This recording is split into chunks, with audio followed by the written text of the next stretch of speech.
This is TradeFlow News, bringing you relevant news and insights from around the world. TradeFlow News, enabling trade for SMEs and economies worldwide.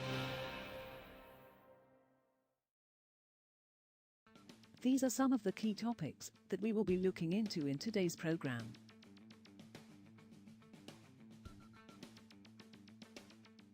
First, let's take a look at the overnight headlines which are impacting the commodity markets. Iraq and oil major BP have signed a deal to redevelop 4 Kirkuk oil and gas fields, BP said on Tuesday, a breakthrough for Iraq, where output has been constrained by years of war, corruption and sectarian tensions. The signing comes a day before BP plans to update investors on its strategy and is widely expected to reduce investments in renewable energy and shift back to invest more in oil and gas. BP is expected to spend up to $25 billion over the lifetime of the project, a senior Iraqi oil official told Reuters in early February. Oil prices rose marginally on Wednesday, bouncing off 2-month lows hit in the prior session after an industry group reported U.S. crude stockpiles fell last week. Brent crude rose 20 cents, or 0.3%, to $73.22 a barrel by 0430 GMT. U.S. West Texas Intermediate crude oil futures were up 18 cents, or 0.3%, to $69.11. U.S. crude stocks fell 640,000 barrels in the week ended February 21, market sources said on Tuesday, citing American Petroleum Institute data. Official U.S. stockpile data is due later on Wednesday. Moving on to the top news in the energy sector. India must double its annual solar and wind capacity additions over the next 5 years to meet its 2030 clean energy targets, despite record additions in 2024, Global Energy Monitor said in a report on Wednesday. India added nearly 28 gigawatts (GW) of solar and wind capacity in 2024, with solar power additions accounting for 70% of total additions, according to the country's renewable energy ministry. The country has set a target to achieve at least 500 gigawatts of non-fossil power capacity by 2030, up from its current 165 gigawatts. However, India is still falling short of its previously set target to add 175 gigawatts by 2022. Plans due to be published by the European Commission on Wednesday could shave €45 billion, $47.3 billion, off the EU's fossil fuel import bill this year, according to the EU executive's analysis.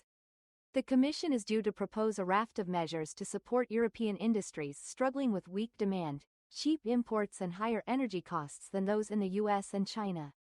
A draft of the EU energy measures, previously reported by Reuters, included proposals to speed up permits for renewable energy projects, change how energy tariffs are set, and increase state aid for clean industries and more flexible power generation.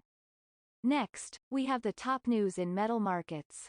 President Donald Trump opened yet another front on Tuesday in his assault on global trade norms, ordering a probe into potential new tariffs on copper imports to rebuild U.S. production of a metal critical to electric vehicles, military hardware, the power grid and many consumer goods. Trump, looking to thwart what his advisors see as a move by China to dominate the global copper market, signed an order at the White House directing Commerce Secretary Howard Lutnick to start a national security probe under Section 232 of the Trade Expansion Act of 1962. That is the same law Trump used in his first term to impose 25% global tariffs on steel and aluminum.